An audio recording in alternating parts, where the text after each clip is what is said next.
pessoal, essa noite nós vamos falar um pouco sobre o estudo da história. E o estudo da história é extremamente importante por vários motivos, né? Um deles é que a história, a gente não inaugura as coisas, né? Então a gente participa de um contexto. Então o estudo da história nos dá essa noção do contexto em que estamos. E no caso específico do Brasil, né? Eu vou falar um pouco antes de entrar na questão do livro do Frei Vicente do Salvador em específico. Primeiro eu vou delinear a importância do estudo da história do Brasil mesmo. Então, eu ouvi uma pessoa dizer uma vez, numa roda de conversa, uma coisa muito interessante, assim, que o brasileiro foi instalado em nós um chip de coitadismo, né? Então a gente tem aquelas coisas assim, nós somos um país de terceiro mundo, a Europa é muito melhor, os Estados Unidos é muito melhor, e aquilo que a gente fala, nossa síndrome de vira-lata. Então, o nosso sentimento de ser brasileiro anda muito embaixo. E fizeram questão, ao longo do tempo, de ignorando a nossa história, né? De deixando a nossa história de lado. E se nós não conhecemos nossa história, nós não sabemos valorizá-la como deve. E isso também facilita com que os revolucionários, né, já que nós não temos uma identidade, desconhecemos nossa identidade. Não é que nós não temos, mas nós desconhecemos nossa identidade. Fica muito fácil dos revolucionários criarem uma nova identidade. O país dos pobres oprimidos, né? Então tem toda aquela coisa, o imperialismo americano oprimindo o Brasil, oprimindo a América Latina. Então sempre essa imagem de assim, coitadinho de nós, como nós somos. E por um desleixo nosso mesmo, como cidadãos brasileiros, estou falando assim, nosso, desde o descobrimento do Brasil até hoje, né? E por um capricho dos revolucionários, cada vez mais essa nossa história vem sendo esquecida. E isso vem piorando ao longo do tempo, quando a gente pega os livros de história, livros didáticos, né, da educação básica. Então sempre vem contando uma história despersonalizada. Portugal explorou o Brasil. Bom, mas quem foram essas pessoas? O nome dessas pessoas? Como isso ocorreu? Então todo mundo conhece aquela história de que vinham os índios e davam pedras preciosas e pau-brasil para os portugueses, e os portugueses davam espelhinhos para os índios. Então todo mundo conhece essas histórias assim, mas é uma história totalmente despersonalizada. Porque foi a forma que foi contada para nós. E essa falta de identidade vai permitindo cada vez mais os revolucionários inventarem coisas e mais coisas e reescreverem a história segundo a moda do momento. Mas outra coisa que as pessoas tentam fazer, e eu vi isso em universidades comentando o trabalho do Frei Vicente do Salvador, falar assim, não, nós vamos reescrever essa história porque essa história foi contada pelos opressores. Mas isso tudo é um preconceito, assim. Então, toda vez que se visita a história contada por quem esteve lá ou por quem esteve próximo de algum historiador de antigamente, o Frei Vicente do Salvador escreveu essas coisas por volta de 1600 e um pouquinho, né, que ele escreveu vários livros. Então, toda vez que se volta e conta não se confia no testemunho, né, dos historiadores antigos.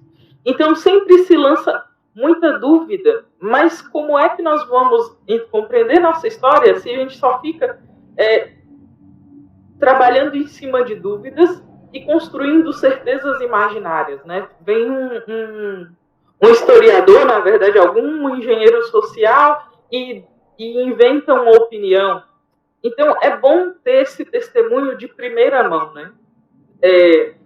A história não é só conhecida por arqueólogos ou por pessoas que imaginam como era o passado, mas por pessoas que estiveram lá, que colheram testemunhos de primeira mão. Então, essa história é muito despersonalizada, que nós estamos acostumados. Também tem uma diferença de contexto. Eu vou dizer que talvez da República para cá. Mas antes da República, ainda na época do Barroco, né, quando os religiosos cuidavam, eram os principais responsáveis pela educação, se tinha uma visão muito diferente da história. Nós também aprendemos sobre a história do Brasil, de que os portugueses veio somente explorar economicamente, né? Explorar o pau-brasil, explorar pedras preciosas, explorar cana-de-açúcar. Mas existe um equívoco, porque isso seria olhar a história com os olhos atuais.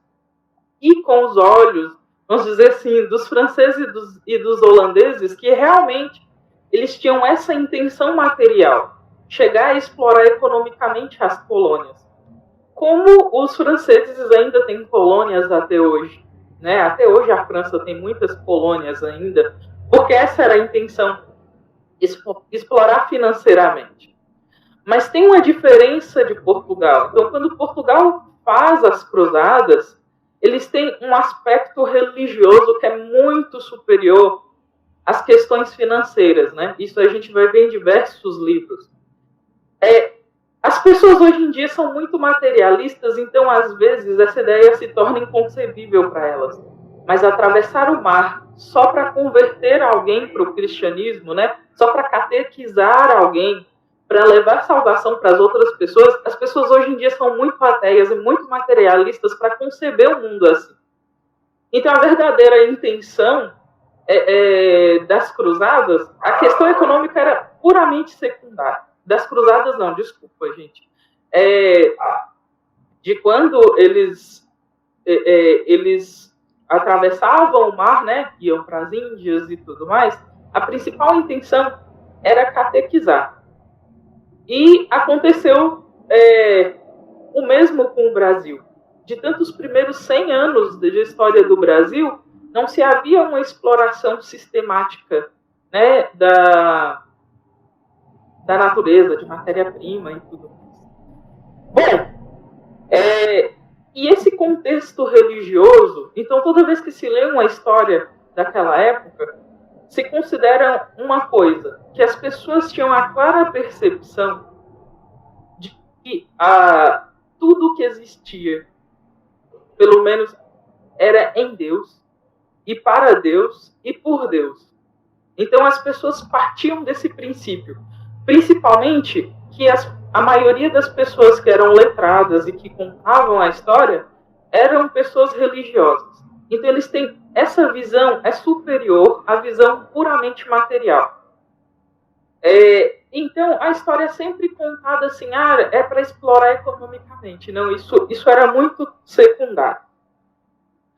Bom, o Frei Vicente do Salvador ele era muito erudito, né? E ele fala primeiramente desse assunto para o rei de Portugal. Então existia um rei. O rei era Filipe III de Portugal e ele era Filipe IV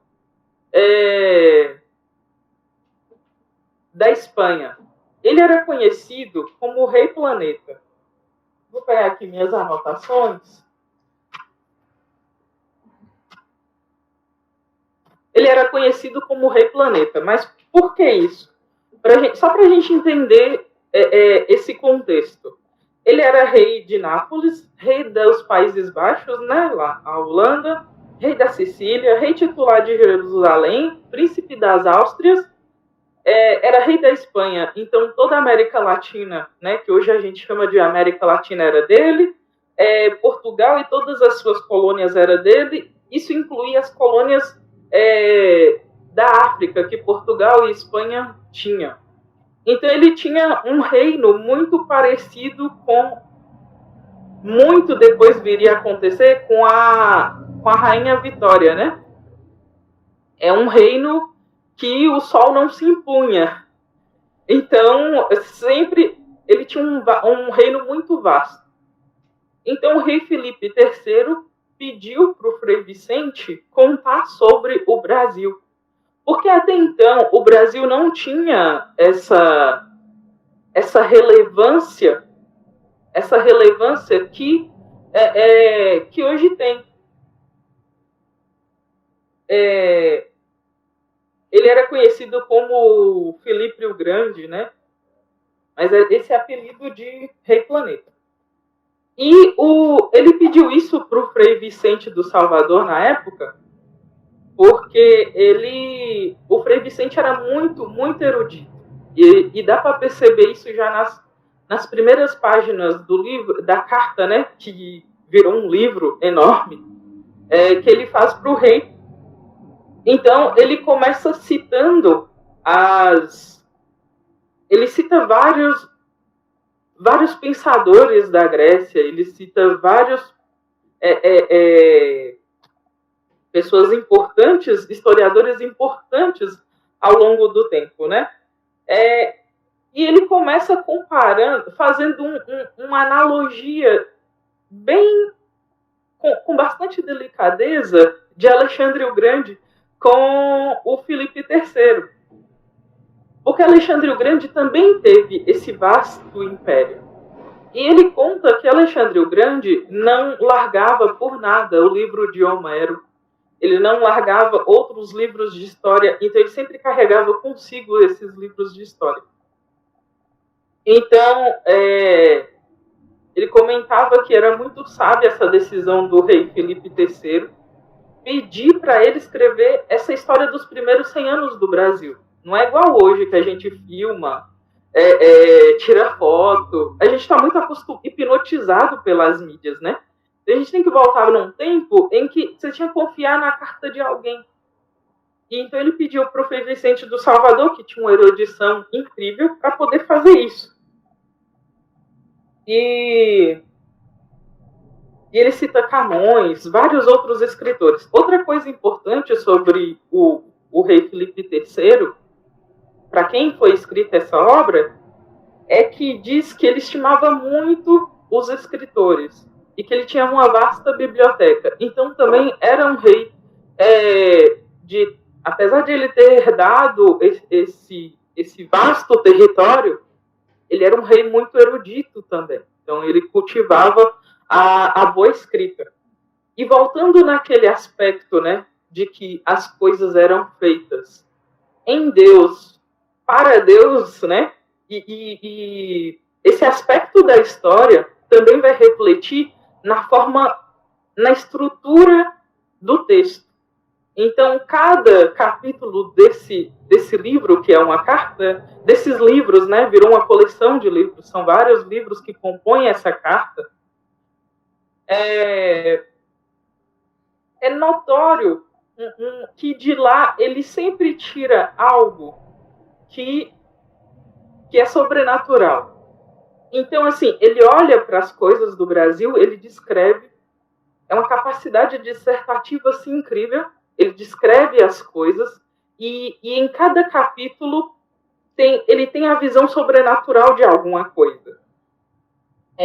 Mais à frente eu vou mostrar para vocês que ele fez isso descrevendo para o rei como é que era um maracujá. E vocês vão ver que coisa mais linda que é essa descrição.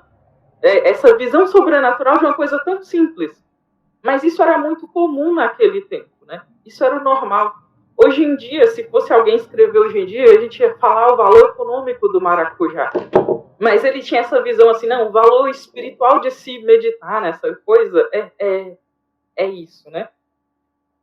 E então, assim, sempre tem o texto todo de história tem essa estrutura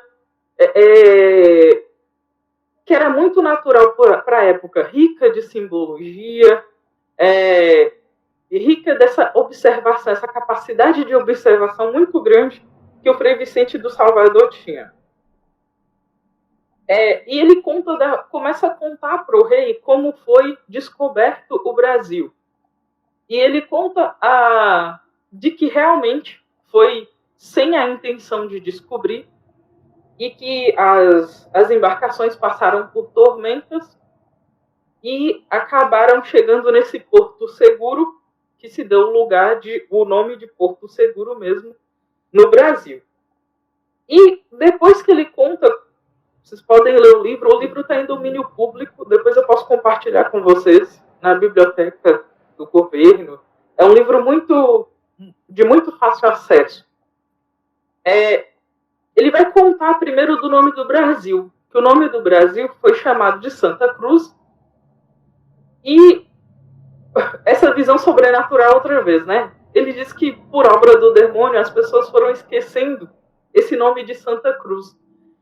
E ele conta de que quando os portugueses chegaram aqui no Brasil, né, e fizeram a primeira missa, e que no ato penitencial, para quem não sabe, o ato penitencial é na hora que a gente esmurra o próprio peito e confessa, né, que é a nossa culpa, que os índios fizeram o mesmo ato. Então, e esse horror à cruz de Cristo teriam feito as pessoas esquecerem que esse era o nome do Brasil. Mas que por um ato de misericórdia, esse pau chamado Brasil, né, lembrava muito a cruz de Cristo. E a cor dele, vermelha, lembra muito o sangue de Cristo. Então tem esse contexto religioso, né? Ele sempre vai passar por essa visão, gente. Uma literatura, uma estrutura, né? Na época do Barroco. Então tem essa estrutura, também um linguajar muito rico, né? Que era próprio do Barroco. Então, por mais se manteve esse nome, né? Então, madeira lembra a cruz e o pau-brasil, por ser vermelho, lembra o sangue de Cristo. Então, mesmo remotamente, simbolicamente, o nome de Brasil tem esse significado. E quanto à demarcação das terras, foi justamente nesse período em que os reinos, todos esses reinos tinham um rei só, que esse rei Filipe III de Portugal e o rei Filipe IV era a mesma pessoa, tá? Só que como já tinha existido um rei Filipe III da Espanha, então lá ele era conhecido como rei Filipe IV. Então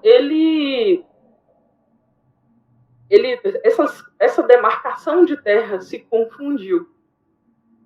E uma outra coisa curiosa que o Frei Vicente do Salvador percebe da formação geográfica do Brasil é que o Brasil tem esse formato de harpa, né? É como se fosse um instrumento musical.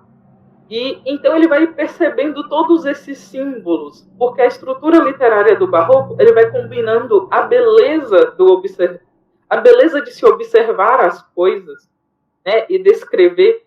Então o Barroco ele dá muita importância para a beleza. Hoje em dia a gente pega uns livros de história sem beleza nenhuma, assim, é uma coisa que é pura, não tem qualidade literária, só tem uma descrição, talvez geográfica, política da situação, mas não tem essa beleza simbólica.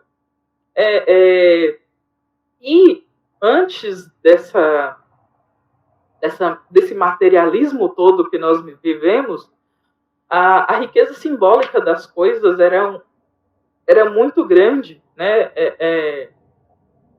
No dia a dia, na literatura, era muito grande. Então, essa estrutura muito diferente do que estamos acostumados a ver. E essa demarcação de terra, ele conta que os portugueses, nesses primeiros 100 anos de Brasil, não cuidavam muito das terras, né? Eles simplesmente descobriram o Brasil e não se importavam, porque eles davam mais importância para as colônias africanas, para a Índia em si, Também, gente, não é igual hoje que a gente pega um navio, um avião e se transporta de um lugar para outro. Era muito custoso vir para o Brasil, muito arriscado vir para o Brasil. E o Frei Vicente do Salvador até comenta, olha, não adianta se o rei mandar colonizar o Brasil e as pessoas colonizar assim, povoar o Brasil e as pessoas não obedecerem.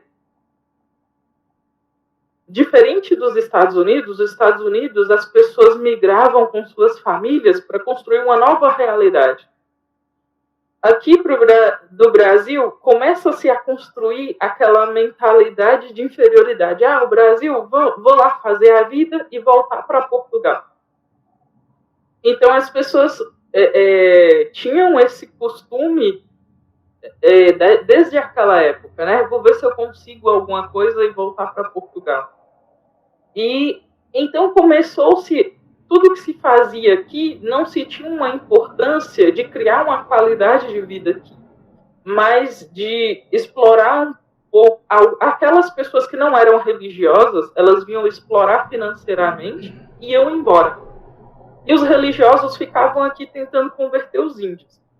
Isso causa uma polêmica hoje em dia, porque não se conhece muito sobre os povos indígenas, né, daquela época. Ele fala assim, nossa, mas criou-se a culturação dos índios no Brasil. Bom, isso não é verdade. Se a gente... Ou isso não tem essa visão tão negativa como as pessoas tendem a parecer que foi. O que acontece no Brasil é que não existia um povo indígena. Existiam vários povos indígenas e que, inclusive, eles tinham muito, muito costume de brigar entre si, de criar conflitos entre si. E muitos deles viviam só de fazer guerra. E muitos desses povos, muitos mesmo, eram canibais. Mais à frente eu vou dar uma descrição melhor sobre a questão da estrutura dos povos indígenas, mas eu vou deixar isso para o final. Então ele vai descrever para uma coisa que é curiosa, né? Por que é que que os europeus não vieram para o Brasil antes? Porque eles acreditavam que o Trópico de Capricórnio era inabitável. Então essa parte inferior do globo, como provavelmente era muito quente, então era inabitável. Mas, na verdade, descobrir... o Frei Vicente do Salvador fala, olha, a gente descobriu que, na verdade, é um clima muito mais agradável, né? As enfermidades que as pessoas têm aqui são mais de desordem pessoal do que desordem da própria natureza.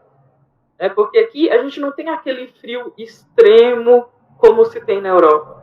Não tem aquele calor que na Europa muitas pessoas morrem no verão de calor mesmo.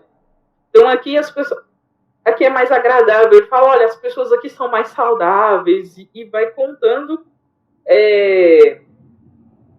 para o rei, né? As coisas aqui se perdem mais rapidamente, os alimentos e tudo mais.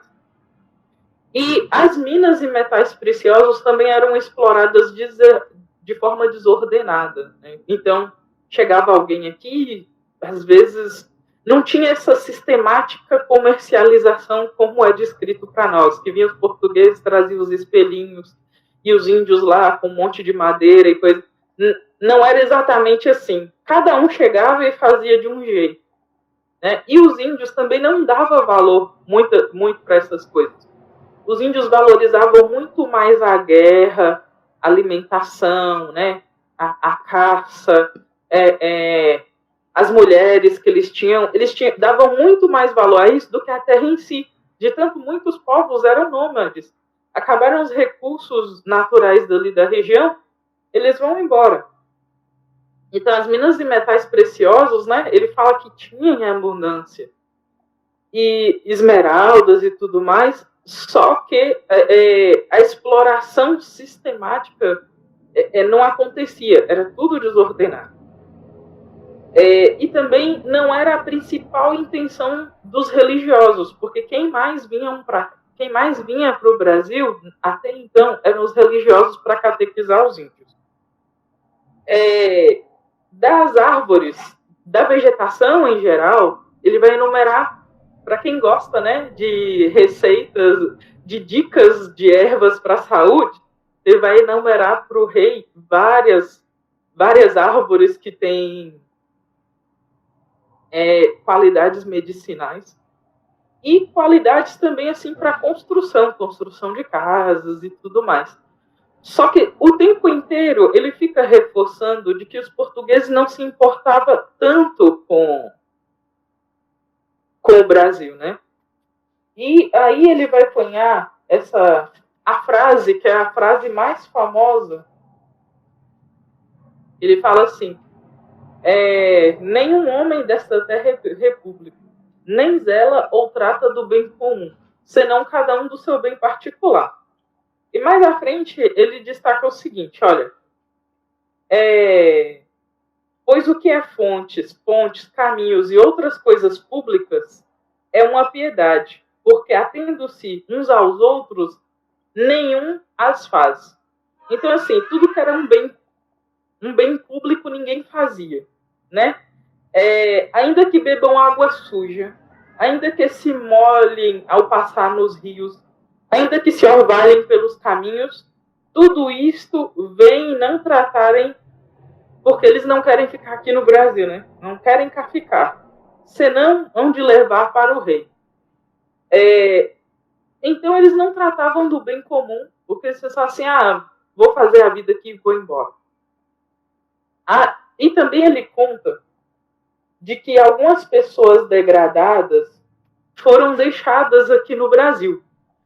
E isso as pessoas consideram assim, nossa, é por isso que o Brasil não dá certo, porque mandavam gente que não queriam lá em Portugal para cá. Não necessariamente. A Austrália aconteceu a mesma coisa, né? Nos Estados Unidos aconteceu a mesma coisa, apesar que lá também iam famílias de bem. Então, assim, delegar essa culpa de que o Brasil, essa sensação de que o Brasil não vai para frente por conta desses fatores é muito pouco, né? E também se passaram 400 anos, né? O que é que nós, como povo, né? Não nós aqui, que a gente não existia naquela época, o que é que nós, como povo, fizemos nesses 400 anos que as coisas não foram dando certo? Então, assim, tem essa mania sistemática de ficar jogando a culpa só nos portugueses, né? Mas o que tinha aqui que as coisas também que as pessoas não tomavam a iniciativa de fazer as coisas darem certo. Então a culpa não é exclusividade dos portugueses, né? É um conjunto de coisas que acontece e junto com isso esse sentimento de coitadismo e de que o Brasil era só uma colônia mesmo e tudo mais. Uma coisa que eu achei interessante que ele descreve e que eu não tinha visto em lugar nenhum é que os índios tinham o costume de tirar tipo uma nódoa medicinal de várias ou extrair óleo medicinal de várias árvores, só das árvores que eram fêmeas. Eu já ouvi o povo da roça comentar isso, de que existe mamão macho, mamão fêmea, só que eu nunca tinha dado tanta importância para isso. Mas o Frei Vicente do Salvador, ele diz que esse óleo medicinal é tirado só das árvores fêmeas. Achei interessante que ele fala do óleo de copaíba também. Muita gente usa o óleo de copaíba para vários remédios, né? Outra coisa interessante é que não era muito conhecido na Europa, eu acho que nem existia na Europa o abacaxi. Então ele conta com um certo entusiasmo sobre o abacaxi e que as pessoas usam para a saúde. E talvez o Rafael e o Aldo saibam explicar melhor o que é doenças de humor frio, né? Que naquela época ainda se usava medicina baseada nos temperamentos. Então ele falava que várias coisas aqui no Brasil se curavam as doenças de humor frio. Então, nessa descrição das ervas, eu vou mostrar aqui sobre o maracujá. Deixa eu só... Pronto, sobre o maracujá. Aquela estrutura literária de mostrar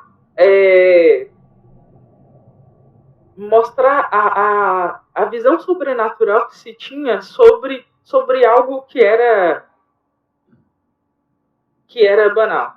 Aí ele fala sobre a flor do maracujá, que era formosa e de várias cores, e que era uma misteriosa, né? No mais alto tem 3 folhinhas que se rematam em um globo, que representam, olha só, a visão sobrenatural de uma florzinha, que se representa as 3 divinas pessoas em uma divindade. Ou, como muitos querem, os 3 cravos com que Cristo foi cravado.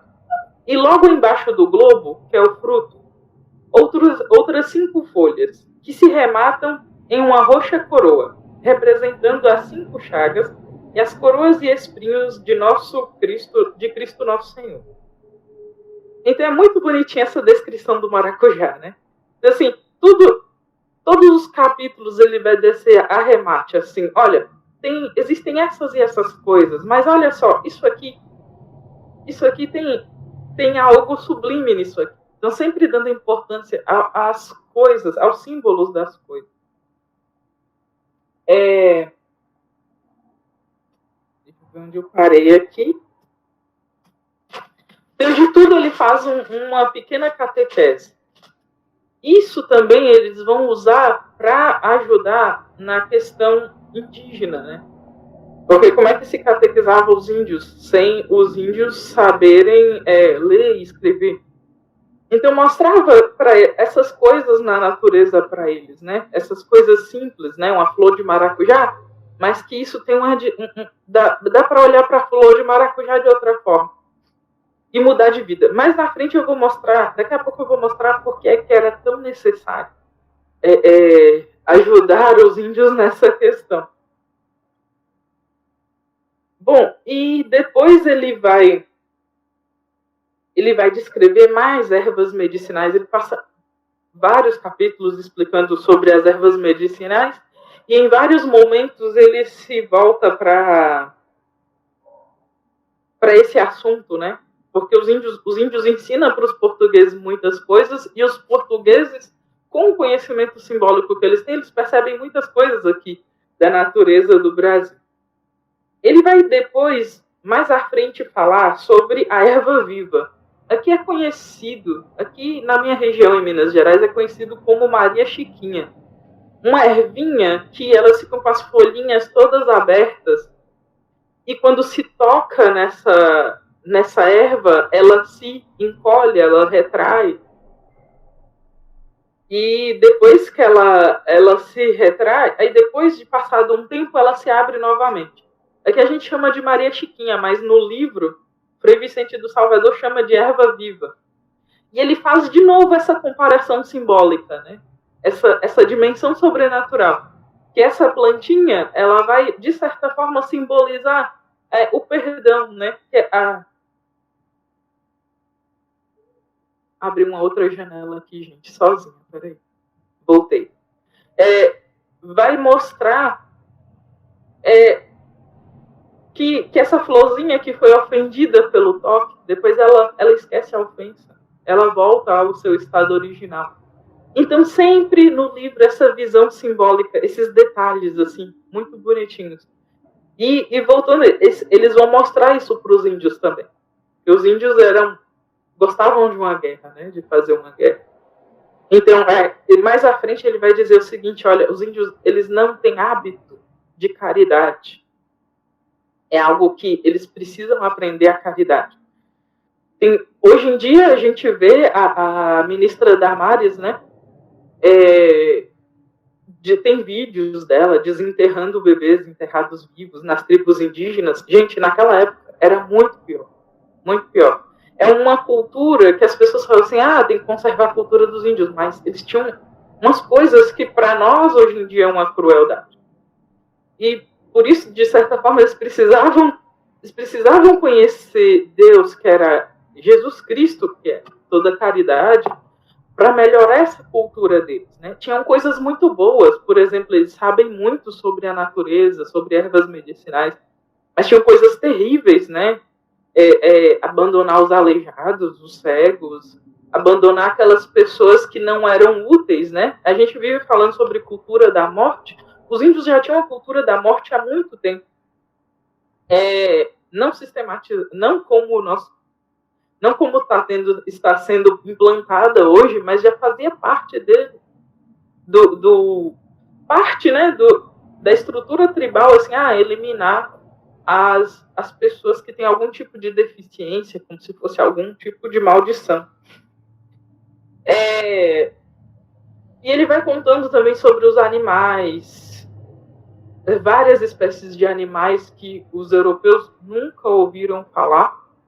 E ele conta uma coisa que eu pensava, olha, não é superstição, é algo que ocorre, e provavelmente vocês já ouviram falar dessa história, que é sobre a cobra que amamenta no seio das mulheres.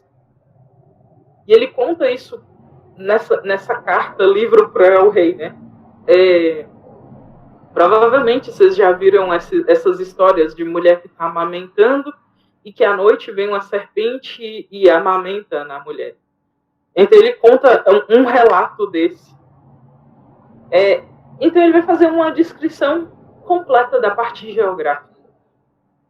E depois ele vai começar a contar as histórias sobre as capitanias, diversas tentativas de povoar e que deu errado, o progresso da catequização dos índios.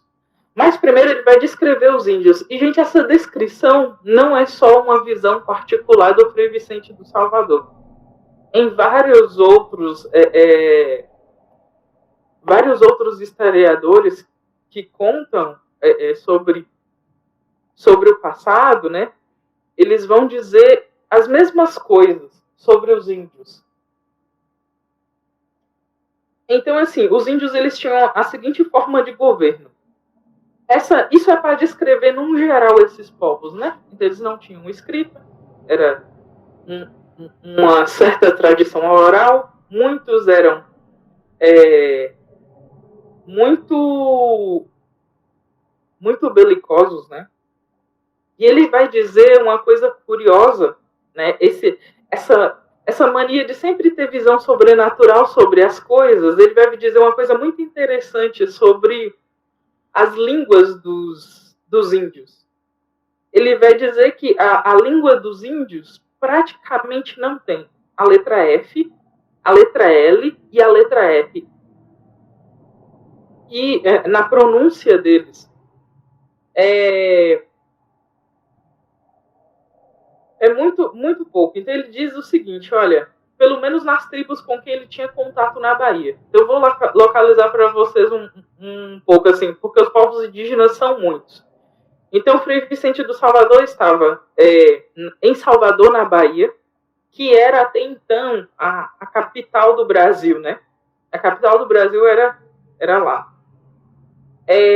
Então ele vai dizer que a falta dessas 3 letras também demonstravam algo da cultura dos índios, que eles careciam de fé, de lei e de rei. E depois ele começa a descrição dos índios falando sobre o governo, a forma de governo deles. Então, toda aldeia, a gente hoje vai conhecer como cacique, mas ele vai falar, olha, cada aldeia tem seu capitão. E que existiam muitos índios que eram canibais. E as aldeias, então eles vai descrever que eles também não tinham muita privacidade. Hoje em dia, os índios aprenderam um pouco de privacidade, né, com a cultura portuguesa. Mas até então, a privacidade deles era quase nula. Ele descreve que os índios, às vezes, tinham relações com as mulheres na vista de todo mundo. Então não tinha pudor, não só no ato de vestir, mas na própria conduta, né? Algumas coisas aconteciam na frente das crianças e tudo mais, então eles não tinham esse cuidado. Então eles viviam da caça, da pesca, da coleta, e que eles aprenderam a cultivar um pouco com os europeus que vinham, né? Eles descobriram isso. Olha, viver só da coleta não dá, se produz muito mais quando se tem um pouco de agricultura. Então os índios aprenderam com os portugueses essa agricultura.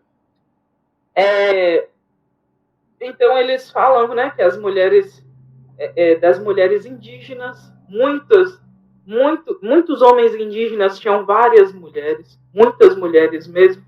Então eles viviam numa poligamia e a segurança da aldeia, né?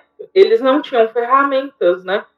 E conta que os índios não eram muito fiéis uns aos outros, né? Então facilmente eram corrompidos. Então a fidelidade não era uma coisa muito confiável na cultura indígena.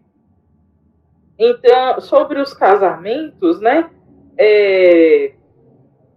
Eles se casavam, e algo curioso é que quando uma tribo, nas guerras que tinham entre esses povos indígenas, né, quando uma tribo chegava e destruía tudo, vencia a outra tribo, eles roubavam as mulheres das outras tribos.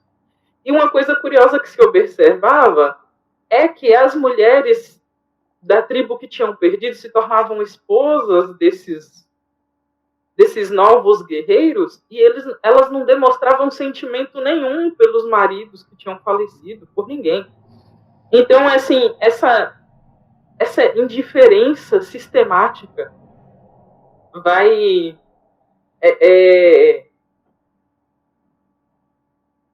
acontecendo.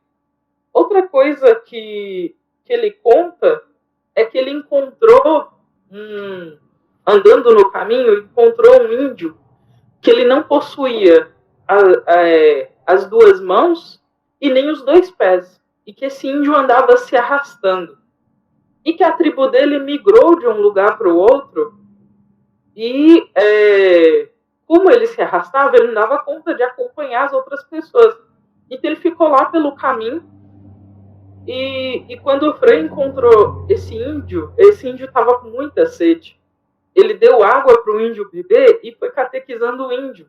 E o índio ficou com muita... Assim, a sede que era só física se transformou numa sede de conhecer a Deus, conhecer a salvação. Aí o Frei, né, ajudou esse índio, pediu uma aldeia mais próxima para que esse índio pudesse ficar lá e tudo mais. Deu o índio o batismo, de tanto... porque o Frei não tinha água naquele momento. Então, assim, até chegar água, enquanto o Frei falava da salvação para aquele índio, ele falou assim, olha, eu não quero beber essa água, eu quero ser batizado com essa água. E ele estava morrendo de sede na beira do caminho, mas, assim, a sede dele era muito mais das coisas espirituais do que das coisas dessa terra. Né? Então, aquele índio que era deficiente fisicamente, ele tinha o que faltava no corpo tinha na mente. Então o Frei ajudou esse índio a encontrar abrigo num local. E nesse local, pessoal, acho que daqui a pouco eu vou precisar abrir outro link. Mas aí qualquer coisa eu aviso vocês. E nesse local, deixou esse índio em outra aldeia para ser cuidado. Só que aconteceu um incêndio. E como os índios não são muito afeitos à caridade cristã, e esse índio tinha certa limitação, não tinha pés nem mãos, né? Então ele morreu nesse incêndio. Mas dessa vez, assim, ele pelo menos já tinha conhecido a Deus, conhecido a salvação. Mas o Frei Vicente do Salvador vai contando coisas assim terríveis sobre a cultura indígena, que para nós, né, que somos pessoas assim da cultura ocidental, é assustador. Quando uma tribo era vencida, por exemplo, eles capturavam os guerreiros mais fortes e não matavam no mesmo dia. eles prendiam aquele guerreiro pelo pé e colocavam ele numa certa casinha. E davam ele comida, cuidavam bem, de certa forma, dele. E amarrava ele pelo pé, então não tinha como fugir. E dava uma esposa para ele. Depois de mais ou menos 2 anos que ele estava vivendo dessa forma, às vezes já tinha tido até filhos, 1 ou 2 com a esposa. Essa esposa que eles deram para ele, então ela tinha que fazer o seguinte: essa índia tinha que pegar os filhos que ela teve com esse prisioneiro, matar e cozinhar para todo mundo da aldeia comer, os filhos que ela teve com ele. Depois, eles soltavam ele, né? E todos os guerreiros da tribo iam de pauladas nele para matar. O último que desse o golpe mortal não comia a carne dele, mas os outros comiam a carne, se faziam rituais, vários rituais lá, e se comia a carne. Com essa progressiva catequese, falando sobre a caridade, sobre o amor de Cristo para os índios, muitas dessas mulheres que eram dadas aos guerreiros, elas perdiam essa falta de caridade de matar os próprios filhos e cozinhar para a tribo comer. Então, o que elas faziam? Elas pegavam e fugiam para as cidades onde tinham europeus, fugiam para onde os religiosos moravam. Então, tem muitos relatos desse, assim, chegou uma mulher com 2 filhos, na verdade, ela estava fugindo. E assim, por que não carregou o marido? Era muito difícil, né? Desatar ele e conseguir fugir todo mundo. Então, ela fugia pelo menos com os filhos. E era difícil tirar esse costume dos indígenas, né? E eles comiam também, se sobrasse um português na frente, eles comiam também. Muitos missionários foram comidos, e ele vai relatar isso muitas vezes. Então, a necessidade de catequese dos índios é para evitar esse aspecto da cultura dos indígenas. Não é que os portugueses queriam, vamos aqui.